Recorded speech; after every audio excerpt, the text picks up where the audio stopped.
Welcome back to another video. This is a book review, and I'm going to tell you guys about a book I just finished reading and another book by the same author that is almost a foreword to this book.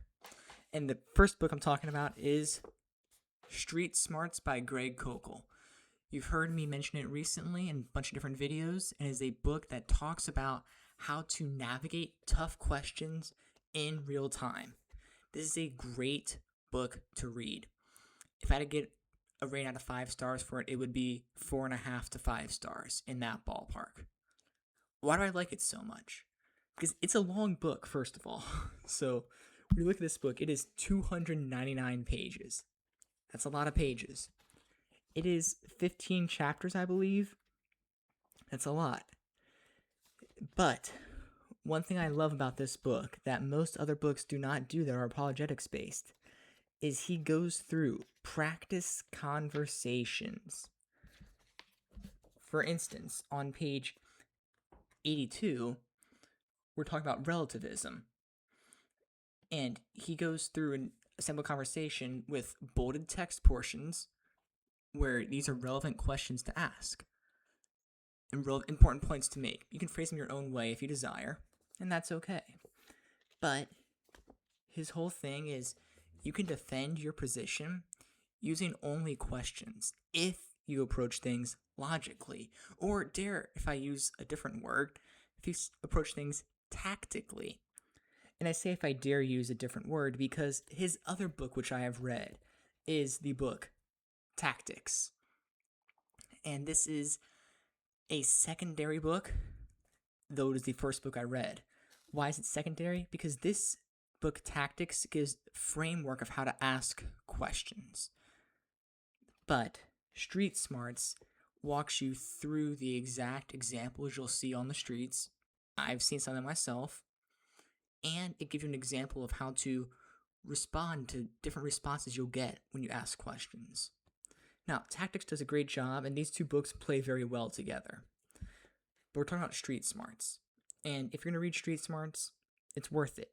You will learn not only about your faith in Jesus, who is God, and Koukl talks about that in both these books, Street Smarts and Tactics, but you'll also learn how to talk to other people about different issues. For instance, in the book Street Smarts, we read about a bunch of different important topics, though, because not everything that is in every book is relevant to your life, but maybe things like relativism would be relevant, or atheism and how Christians talk about atheism.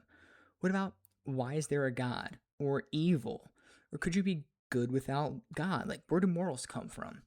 Talking about Jesus as the Son of God, or Jesus who is also God. These get their own topics, their own chapters. Talks about the reliability of the Bible. Talks about God and how science relates to God. How abortion can be boiled down to just one question. But then he has another entire chapter about abortion. In total, he has 38 pages written about one of the most controversial topics that people inside the church disagree about. He also has advice here on marriage. This book is actually 18 chapters, my mistake, but it is 299 pages. The importance of this book is, again, it's a framework of how to ask questions to navigate tough conversations. I will emphasize this point again because it is so great. When you ask questions to navigate tough conversations, you do not have to expose your viewpoint. You can use logic to understand what their viewpoint is and to see if they have a logical basis for their viewpoint. Suppose I said, to make a sports analogy, the Eagles are the best team in Pennsylvania, or the best team in the NFL. Let's go with the best team in the NFL. Well, we could look at their roster construction. We could look at their expected win ratio, win-to-loss ratio. We could look at who their opponents are. We can look at a bunch of different historical facts, potential future facts about their roster, about what's likely to happen, the weather conditions, which are relevant in the NFL. But that's an opinion. It's a relative opinion. You can learn all those things about me just by asking, oh, why do you think this? So have you considered? Or what is your basis for that? Or what do you mean by that? How'd you come to that conclusion? When it involves religion, you can also ask, well, what evidence do you have? You can ask that for any conversation, but then you can go one further and say, well, what did Jesus say about that? Because every religion respects Jesus. Every one. Islam, Judaism, Christianity, obviously, Buddhism, Hinduism. Jesus is a top tier figure in all of those religions. So, when talking about pluralism, what do you think of Jesus? It's a great question that you get from reading books like Street Smarts and Tactics. Again, these are both by Greg Koukl, and I encourage you to pick up at least one of these books. You don't have to read them both, but if you've got the time, do it.